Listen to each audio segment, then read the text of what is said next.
함께 말씀 보시겠습니다. 마태복음 16장 18절 말씀 한 절 말씀 읽고 말씀 나누도록 하겠습니다. 마태복음 16장 18절 말씀 같이 읽도록 하겠습니다. 시작. 또 내가 내게 이르노니 너는 베드로라. 내가 이 반석 위에 내 교회를 세우리니 음부의 권세가 이기지 못하리라. 아멘. 교회가 무엇인지에 대해서 좀 생각해보는 시간을 올해 좀 가지려고 합니다. 그래서 교회가 무엇인지에 대한 설명, 또 성경에 나와 있는 이야기들을 하고 싶은데, 원래 교회라고 하는 말 자체는 성경에서 예수님이 처음 사용하신 단어입니다. 그러니까 교회라는 명칭의 사용의 근거는 다른 사도에게 있거나 뭐 다른 선지자에게 있는 게 아니라 예수님이 처음 사용하신 건데, 이 마태복음에 2번 사용했고 그 후에 바울의 편지나 또 기록된 그 외의 서신서들에게 에서 이제 교회라는 명칭이 사용됐습니다. 그래서 교회라는 말은 사람이 만든 게 아니고 예수님이 직접 지으신 거고, 교회라는 것에 어떤 의도를 가지고 이름을 지으셨는데, 이 교회라는 명칭이 갖고 있는 의미가 뭔지를 오늘 좀 생각하는 시간을 갖고 싶습니다. 이걸 생각하려면 구약에서 교회와 유사하게 사용되는 단어를 한번 살펴봐야 되고, 그게 신약에 와서 어떻게 단어가 사용되는지를 좀 봐서, 우리가 그냥 일반적으로 아는 교회가 있거든요. 아마 전에도 말씀드렸지만 세상 사람들이 생각하는 교회가 있을 거고요, 교회를 오래 다녀본 사람들의 교회가 있을 거고, 모태신앙을 생각하는 교회, 또 초신자가 생각하는 교회, 이런 교회들에 대한 이미지가 있을 텐데, 그런 우리가 갖고 있는 이미지 말고 성경에서 교회를 뭐라고 말하는지를 그 명칭을 통해 잠깐 생각해보는 시간을 오늘 가졌으면 좋을 것 같습니다. 이 교회라는 말의 어원이 될 수 있는 구약의 말이 두 개가 있습니다. 하나가 카알이라고 하는 단어가 있고, 하나가 에다라고 하는 단어가 있습니다. 이 카알이라고 하는 말과 에다라고 하는 단어가 이 교회의 뿌리가 되는 단어라고 할 수 있습니다. 이 카알이라는 말을 먼저 보면, 카알이라는 말의 원래 뜻은 부른다는 뜻을 갖고 있습니다. 그러니까 누가 불렀다, 누가 부른다라는 뜻을 갖고 있고, 구약에서 말하는 이 교회의 뿌리가 될 수 있는 단어의 뜻도 이 부르심에 있다는 걸 여기서 볼 수 있습니다. 그래서 하나님의 계명을 듣기 위해 모인 무리라는 뜻으로 이 카알이라는 말이 사용됐습니다. 이 말씀이 사용된 그 내용은 시내산에 모세가 하나님의 율법을 이제 받게 되죠. 그때 하나님께 모세가 율법을 받았을 때 그 전달받은 율법이 뭔지를 듣기 위해 사람들이 모이는데, 그 모임을 이제 카알이라고 불렀습니다. 그래서 카알은 하나님이 특별히 불러서 하나님의 율법을 듣기 위해서 모인 사람들. 그래서 이제 구약 성경의 대부분의 번역은 이제 회중이라고 번역되어 있습니다. 그러니까 교회의 뿌리가 되는 첫 번째 단어는 회중이라는 뜻을 갖고 있고, 이 하나님이 지정하신 처소에 모인 모임을 뜻하는 말로 해석이 됐습니다.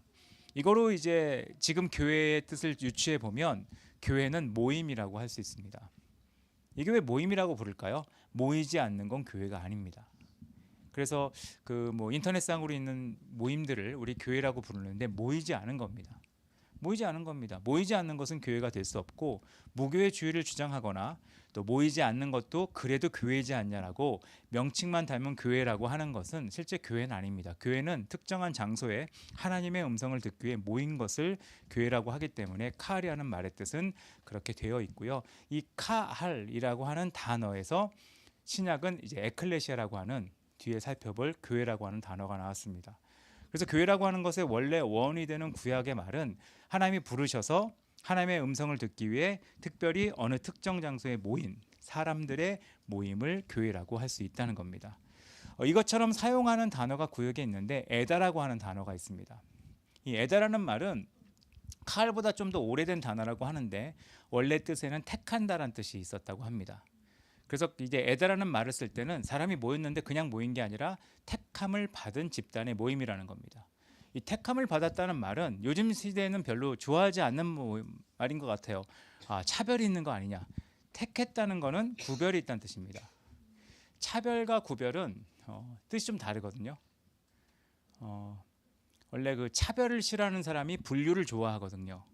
분류한다는 건 뭐냐면 그 객관적인 상태나 객관적인 조건에 의해 사람들의 차등을 두는 걸 우리는 이제 분류한다고 얘기합니다. 차별을 금지하자고 말하는 나라에서 성적으로 분류는 합니다. 이게 분류라고 하는 것 자체는 사실 차별과 유사한 의미를 갖는데, 여기서 택했다는 것은 그런 것으로 등급을 매겼다는 뜻은 아닙니다. 하나님이 부르시는 이유는 모르지만 특정한 사람을 불렀다는 뜻이 있기 때문에 에다라고 하는 말은 택함을 받은 집단의 모임이라고 할 수 있습니다. 근데 이게 나중에 70인역이라고 하는 번역으로 들어가서 뜻이 제한됩니다. 어떻게 제한되냐 하면 이스라엘 사람이 예배를 드리기 위해 모이는 장소나 건물을 의미하는 의미로 바뀝니다. 그래서 칼은 모임 자체 혹은 모이는 사람들에게 초점을 맞춘 단어라면 이제 에다라고 하는 단어는 이제 장소나 건물을 의미하는 단어가 됩니다. 이게 신약으로 넘어가면 좀 뒤에 설명한 들어보신 단어일 거예요. 어딘간 이제 뭐 교회 회지 이름도 되고 또 어떤 동아리 이름으로도 사용하긴 하는데 시나고게라고 하는 말로 번역이 됩니다. 시나고게를 들어보셨는지 모르겠어요. 시나고게란 말을 잘 사용하는 교단이 제가 알기로는 통합교단이 많이 사용을 할 겁니다. 시나고게라는 어떤 그 회지도 있고요. 뭐 여러 가지 들로 사용하는데 시나고게로 번역이 됩니다. 그리고 이게 나중에는 유대인이 모이는 회당을 의미하는 뜻이 됐고 어디에 모여 어느 장소에 모여라는 장소를 의미하는 뜻이 되었습니다. 그래서 칼은 이스라엘의 모임 공동체를 강조하는 단어고 이제 에다는 모이는 장소를 더 강조하는 말로 나중에 사용이 되게 됩니다. 이게 신약에 오면 번역이 바뀌게 됩니다. 어떻게 번역되냐면 신약에 방금 말한 것처럼 칼과 에다를 번역한 두 단어가 사용되는데 순서를 바꿔 설명해 드릴게요. 에다와 칼이 번역된 두 단어가 신약에 사용되는데 첫 번째가 에다, 장소라 그랬죠. 특정 장소를 설명하는 말이 번역이 되는데 그게 시나고게라고 하는 말로 번역이 됩니다. 이 시나고게는 구약의 에다를 번역한 말인데 이제 문자적으로만 보면 함께 온다라는 뜻을 갖고 있으니까 공동체적 의미를 갖고 있습니다. 이게 되게 좋은 의미죠. 원래 이 시나고게라는 말이 사용된 게 개인이 아니라 공동체에 좀 더 초점이 맞춰져 있고 하나님이 택한 백성은 혼자 믿는 게 아니라 모여 믿고 모여 믿음으로 다른 민족의 빛이 되어 하나님의 메시지를 전달해야 된다는 어떤 책임감 있는 의미가 이 시나고게라는 단어에 들어가 있었습니다. 그게 이제 나중에 회당이라는 말, 그러니까 파벌이 아닌 하나의 공동체, 기독교는 세상에서 파벌이 아니라 어느 특정 지역에서 파벌이 아니라 공동체로 하나님의 뜻을 드러내야 된다는 의미로 이제 회당이라는 말로 번역이 됐습니다. 이 회당의 의미는 굉장히 중요한데요. 그 구약을 보시면 북왕국 이스라엘이 기원전 721년에 아수르라고 하는 나라에 패배해서 포로로 끌려갑니다. 포로로 끌려가서 겪는 가장 큰 일은 자유로움이 없어지죠. 그 자유로움 중에 가장 크게 뺏긴 자유로움이 이제 예배를 드릴 수 없습니다. 예배를 드리지 못하니까 무슨 일이 생길까요? 좋게 말씀드릴까요? 이스라엘 백성이 아수르라고 하는 세계 최강 국가의 시민이 됩니다. 마치 그런 것처럼 됩니다. 근데 나쁘게 말할까요? 정체성이 없어집니다. 예배를 드리는 사람이라는 정체성이 없어지게 됩니다. 하지만 남왕국의 경우는 북왕국하고 좀 달랐습니다. 남왕국 유다는 바벨론으로 끌려가는데 70년의 포로 생활을 했는데 스스로를 지킬 수가 있었습니다. 북왕국 이스라엘은 스스로를 지키지 못했어요. 그냥 지키지 못한 채로 스스로의 정체성을 잃어버리고 무너져 가는데 남왕국 유다는 자신을 지킬 수 있었습니다. 왜 지킬 수 있었을까요? 시나고게가 있었기 때문에 그렇습니다.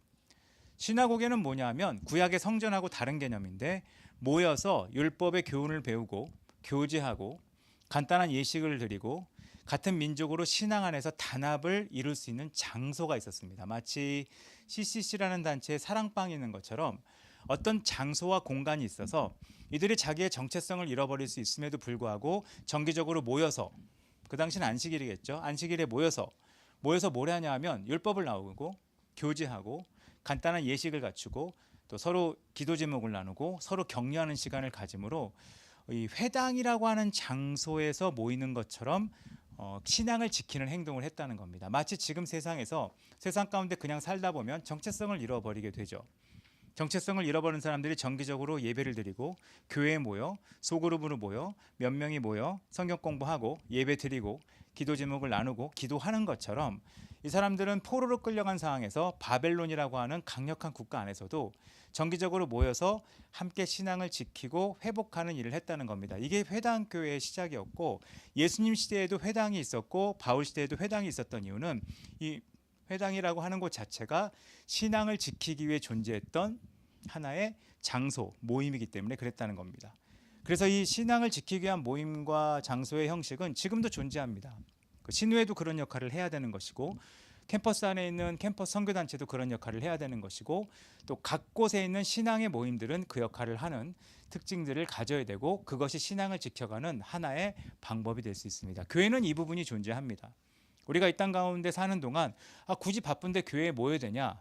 정체성을 잃어버린다는 거죠. 정체성을 잃어버려요. 정체성이란 말이 부담되시면 영혼이 굳어요. 영혼이 굳어요. 운동도 몇 주 쉬면 몸이 굳거든요. 공부도 몇 달 쉬면 다 까먹습니다. 몸도 몇 주 놔두면 근손실이 생깁니다. 신앙은 더 심하거든요. 정기적으로 모여서 뭔가를 단련하는 것이 필요한데 그 역할을 했던 것이 이제 쉬나고개였습니다. 근데 이게 장소로 국한되는 뜻으로 너무 강조되다 보니까 원래 정신을 잃어버릴 수 있게 된 것뿐이죠. 그래서 예수님은 이 쉬나고개라는 단어를 사용하신 게 아니라 새로운 단어를 사용하셨는데 그게 칼이라고 하는 단어를 번역한 겁니다. 그게 성경에서 에클레시아라고 하는 단어입니다. 에클레시아는 뭐 굳이 신학교 가면 사람들이 분류해서 말하는 에크와 그 클레시아를 나눠서, 에크라고 하는 것은 밖으로 이제 그 안으로부터라는 뜻이고요. 카레오라고 하는 말이 어원이 된 말은 빼내어 부르심을 입은 무리라는 뜻인데 두 개를 합쳐서 안으로부터 빼내어 부르심을 입어 모인 무리, 그러니까 하나님이 부르셔서 어딘가로부터 빼낸 사람들이라는 뜻을 갖고 있는 게 이제 에클레시아라는 말의 뜻입니다.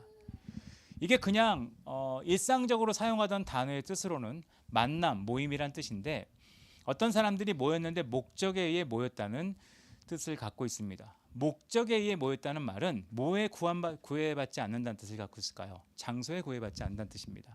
장소보다 중요한 게 목적이라는 뜻을 갖고 있는 게 에클레시아의 뜻입니다. 어쩌면 시나고게라는 말이나 아까 구약의 에다는 장소의 의미가 있다면 에클레시아라는 말의 뜻은 모였어요. 모였죠. 중요하죠. 모였어요. 근데 왜 모였냐가 더 중요하지 어디에 모였냐가 중요하지 않은 것처럼 사용되는 것이 이 에클레시아라고 하는 단어의 뜻이라는 겁니다. 그 죄악된 세상 가운데서 하나님의 자녀로 삼기 위해서 빼내어 부르심을 입은 사람들이 그 하나님과의 관계를 일으키고 회복하고 북돋아 주기 위해 모이는 것, 그걸 성경에서는 에클레시아라고 한다는 겁니다. 장소가 아니라 모임의 성격, 모임의 목적이 더 중요하다는 겁니다. 그래서 하나님의 주권과 언약을 인정하고 그리스도 안에서 하나님을 주인으로 고백하는 신앙의 모임, 그러니까 장소를 의미하는 시나고게와 달리 하나님을 인정하고 하나님을 고백하는 목적이 더 강조되어 있는 게 이제 에클레시아라는 말의 뜻이 되고요. 이게 진정한 교회의 의미입니다. 그래서 진정한 교회는 건물, 조직, 그것보다 더 중요한 그리스도를 중심으로 하고 있느냐, 하나님 안에 거듭난 사람들이 모여 있느냐에 핵심이 달려 있다는 겁니다.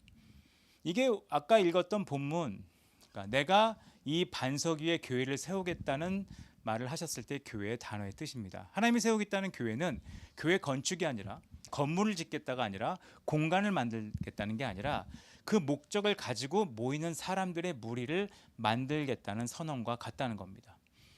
그래서 예수님이 약속하신 말씀 중에 뒤에 18장으로 가면 두세 사람이 내 이름으로 모인 곳에는 나도 그들 중에 있느니라 라고 말씀하신 거예요. 왜 두세 사람일까요? 공동체는 둘부터 시작합니다. 혼자 있는 걸 공동체라고 하지 않습니다. 지금 시대에 요즘은 고쳐졌어요. 한때 잘못 사용한 단어 중에 하나가 1인 가정이란 말이 나왔어요. 가정은 2명 이상의 가정입니다. 1인 가구겠죠. 1인 가정은 없어요.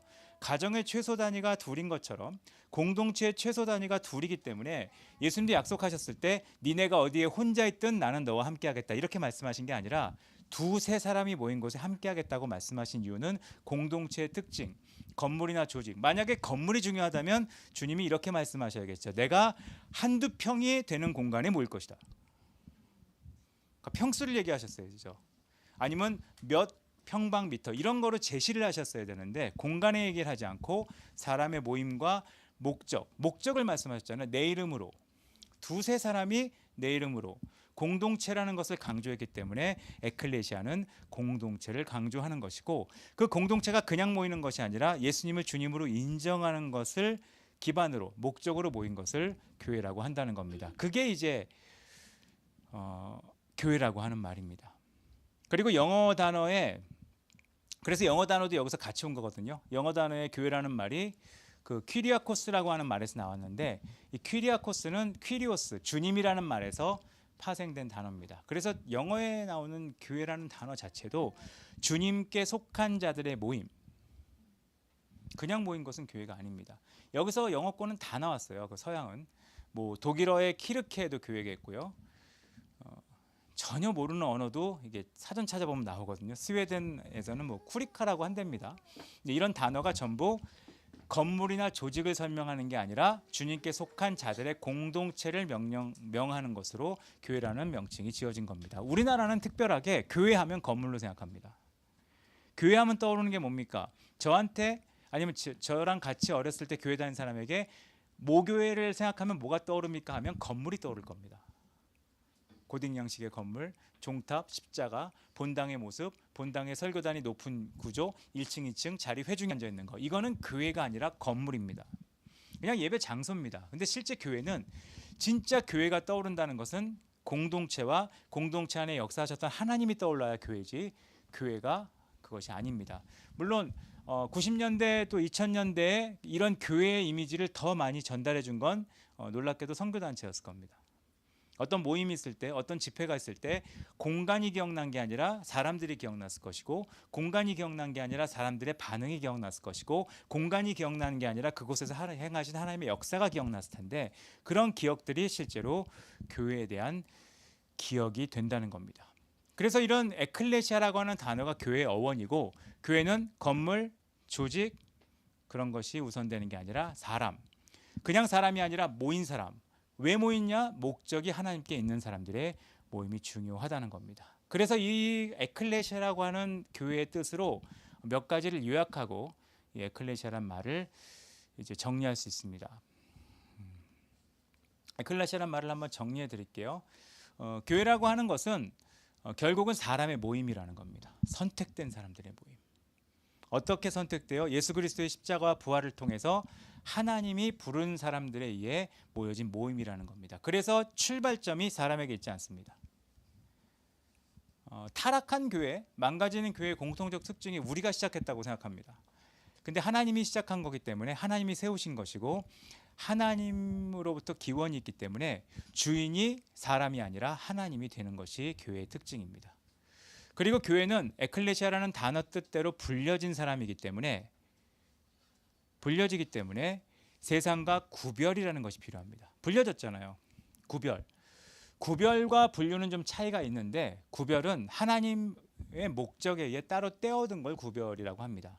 그러니까 우리는 구별된 형태로 구별된 모임을 갖고 구별된 생각을 가지고 구별된 방향으로 나아가야 되는 것은 교회는 세상에서 말하는 사업체 중에 하나가 아니라는 겁니다. 물론 세상에서 교회는 사업체로 다룹니다. 교회가 법인 등록을 하면 자영업과 똑같은 취급을 당하고 교회가 운영되는 것은 전부 자영업의 기준에 의해서 조건이 달립니다. 근데 교회는 자영업이 아닙니다.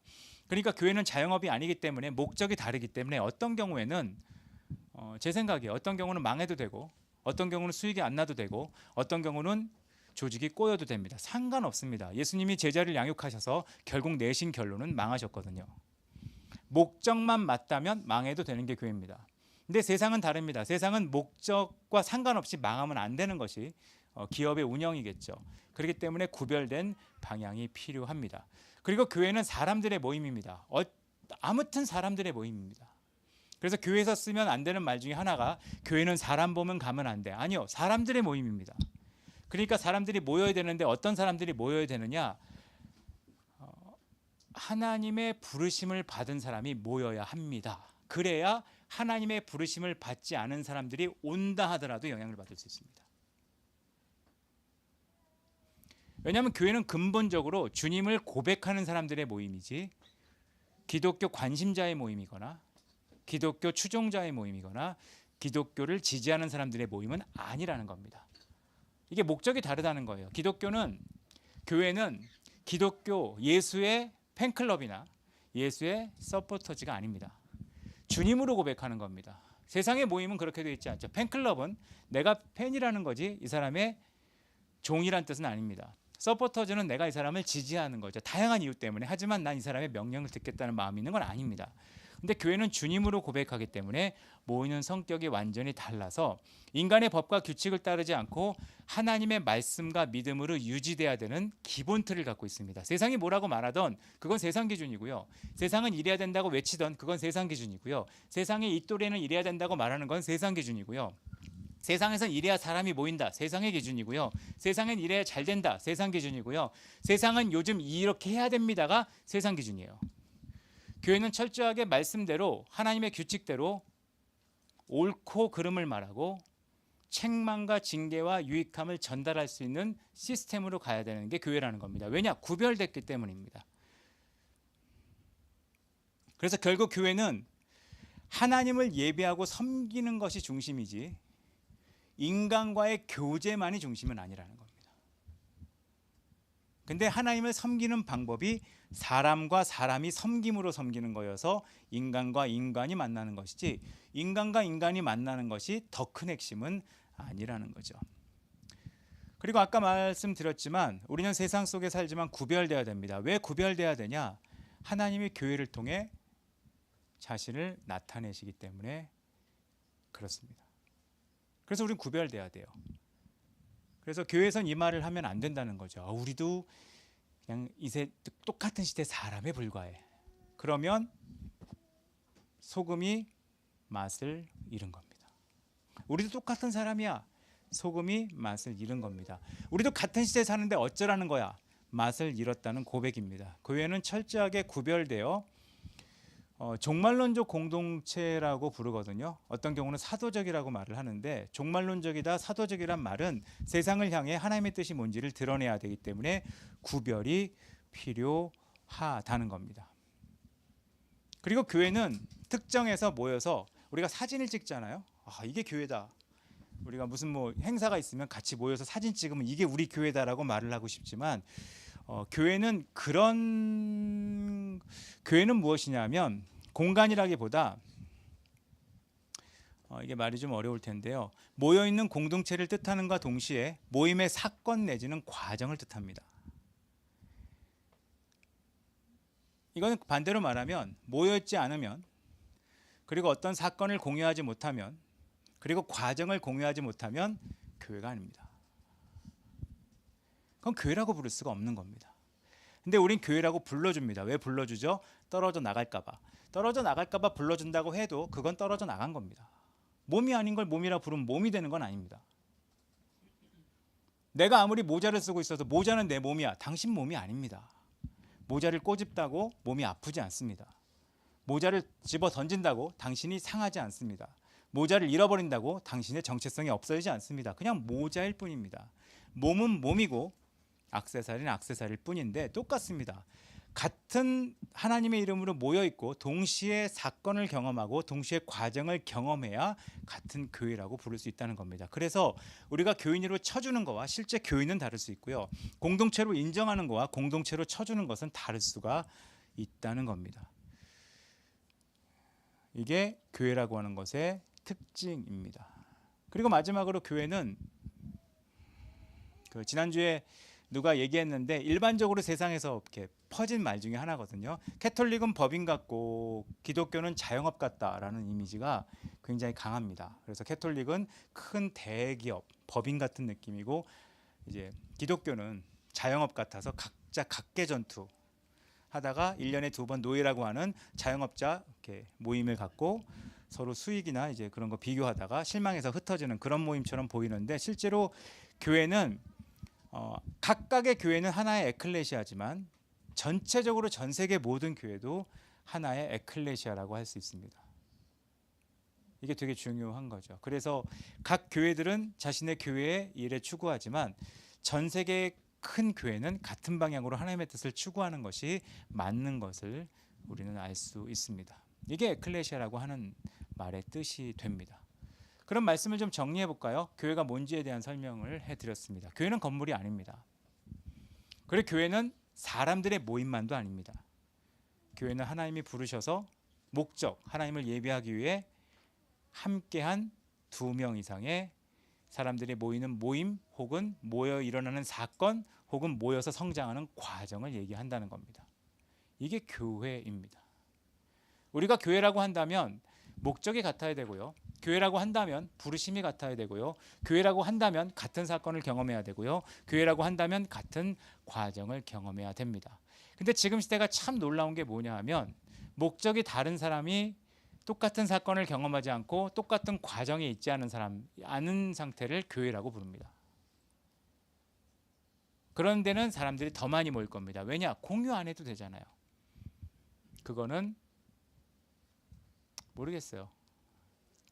성경에서 말하는 에클레시아라는 단어와 의미가 다릅니다. 원래 성경에서 말하는 에클레시아라는 의미와 같은 교회가 있을 땐 교인이 작았어도 영향력이 어마어마하게 컸고요. 에클레시아라고 하는 단어의 뜻과 먼 집단이 모여있을 때는 영향력 자체가 없었습니다. 늘 얘기하는 말 있잖아요. 러시아가 공산주의 국가가 됐을 때, 소련이 됐을 때 러시아의 기독교인 비율은 99%였습니다. 99% 기독교인을 자랑하던 러시아는 힘 하나도 못 쓰고 바로 공산화됐습니다. 이유가 뭐였을까요? 그냥 퍼센트만 높았다는 겁니다. 그리고 어쩌면 그 퍼센트가 자랑이었을 겁니다. 인구조사가 그런 거잖아요. 우리는 이만큼 수가 있어. 우리는 이만큼 모여. 맛이 있어야 되는 거거든요. 교회가 교회답다는 얘기는 교회에 왜 모이느냐, 교회에 무슨 일로 모이느냐, 교회에 모여서 뭘 하느냐, 교회를 통해 뭘 하고 싶냐가 바뀐 교회를 얘기하는 건데, 예수님이 세우신 교회는 이 목적에 의해 모인 사람을 얘기하는 겁니다. 만약 우리가 같은 목적에 의해 같은 부르심을 갖고 같은 사건을 경험하고 같은 과정에 있다, 우리는 교회일 겁니다. 그렇다면 우리는 그 목적에 맞게 걸어가면 됩니다. 근데 어디서는 사람이 많이 모였는데 목적과 상관없이 모여 있다. 그러면 그거는 그냥 모임에 불과합니다. 모임은 교회가 아닙니다. 교회가 아닙니다. 교회인 척하는 거죠. 교회인 척하면 결국 맛을 잃어버린 것이고 세상에 밟히는 것밖에 없다는 겁니다. 지금 한국 기독교의 현실일 수 있습니다. 밟힙니다. 우리가 인원이 적어 밟힙니까? 건물이 적어 밟힙니까? 돈이 없어 밟힙니까? 잘난 사람이 없어 밟힙니까? 맛이 없기 때문이거든요. 교회는 에클레시아여야 됩니다. 반드시 에클레시아여야 됩니다. 교회의 원래 뜻대로 주님이 주인이어야 되고요. 주님이 주인이기 때문에 세상 법, 세상 질서, 세상 규칙이 아닌 하나님의 법, 하나님의 질서, 하나님의 규칙을 외치는 곳이어야 된다는 겁니다. 마지막으로 한 가지 얘기하고 기도하고 마치겠습니다. 교회가 망가지는 방법은 두 가지가 있습니다. 교회에 정치 용어를 넣거나 교회 경제 용어를 넣으면 됩니다. 교회의 민주적 운영, 교회를 망쳤고요. 교회의 효율적 운영, 교회를 망칩니다. 효율과 민주는 성경에서 말하는 뜻이 아닙니다. 하나님의 방법으로 함께 모여 하나님이 원하시는 사건이 일어나고 하나님이 원하시는 과정을 걸어 나가는 것, 이것이 교회라고 할 수 있습니다. 앞으로 교회는 힘들어질 거라고 생각합니다. 왜냐? 세상의 기준이 교회에 많이 들어옵니다. 이래야 됩니다. 이 또래는 이래야 됩니다. 요즘은 이래야 됩니다. 요즘은 이래야 됩니다. 그건 교회가 아니라고 생각합니다. 우리는 교회로 모였습니다. 교회로 모였다는 것을 사람들에게 증명하는 방법은 우리는 주님의 이름으로 모였고 주님을 위해 주님의 방법대로 모이고 있습니다라고 말할 수 있는 건데, 우리 교회가 그런 교회로 계속 진행될 수 있도록 함께 기도해 주셨으면 감사하겠습니다. 같이 기도할까요?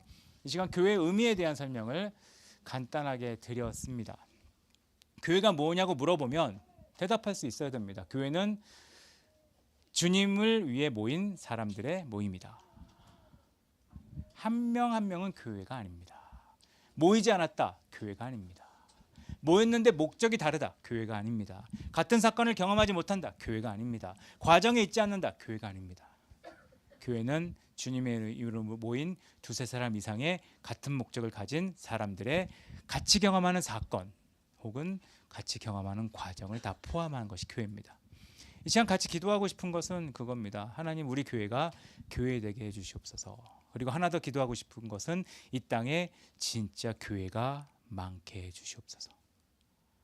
이 시간에 두 가지 같이 기도하는 시간 갖도록 하겠습니다. 같이 기도하겠습니다.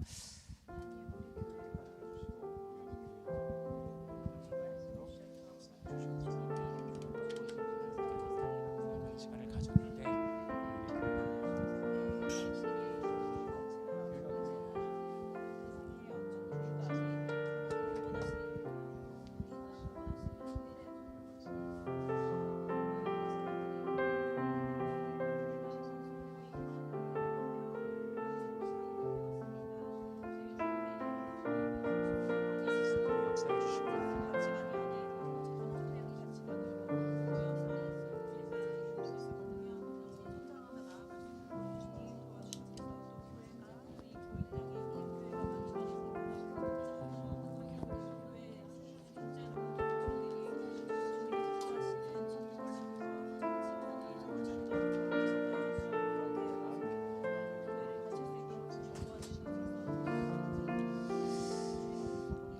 하나님, 우리가 교회로 모였습니다. 교회로 모였다는 것은 특정 장소에 모였다는 뜻도 아니고, 교회라는 이름으로 그냥 모였다는 뜻도 아니고, 동호회처럼 서로 친한 사람들이 모였다는 뜻이 아니라, 주님을 주님으로 고백하고 주님께 부름받아 하나님을 섬기기 위해 두세 사람이 함께 모여 주님과 같은 목적으로 같은 사건을 경험하고 같은 과정 가운데 걸어가는 사람들의 모임이라는 것을 오늘 잠깐 나눴습니다. 하나님, 우리의 모임이 그런 모임이 될 수 있도록 인도하여 주시옵소서.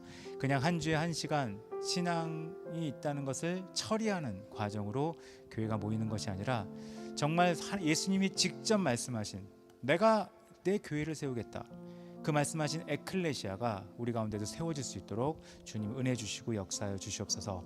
우리를 그렇게 이끌어 가실 주님을 기대하고 예수 그리스도 이름으로 기도드렸습니다. 아멘. 우리는 주님을 지키는 교회, 이곳은 주님을 위한 자리. 네가 기도하는 모든 곳에서 하나님 예배받을 나를 보내어 노래로 주님의 성전을 지으리. 높임을 받으소서. 이스라엘의 찬송 중 거하신 주님을 거룩하십니다. 손들어 주님의 모자를 만들고 남달의 경배하리.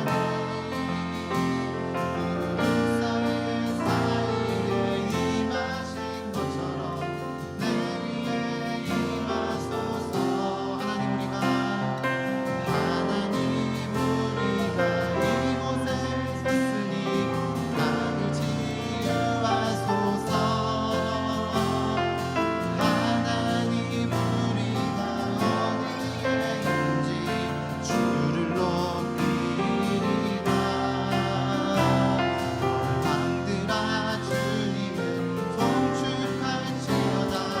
발 아래 힘만 주라.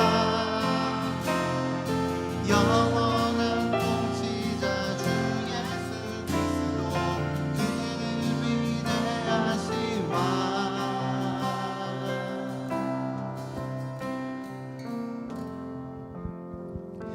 지금은 우리 주 예수 그리스도의 은혜와 아버지 하나님의 놀라우신 사랑과 성령 하나님의 교통하심이 교회로 모여인 여기 있는 한 명 한 명의 삶 위에, 그리고 신앙과 주의 고백 위에 이제로부터 영까지 함께 있을지어다.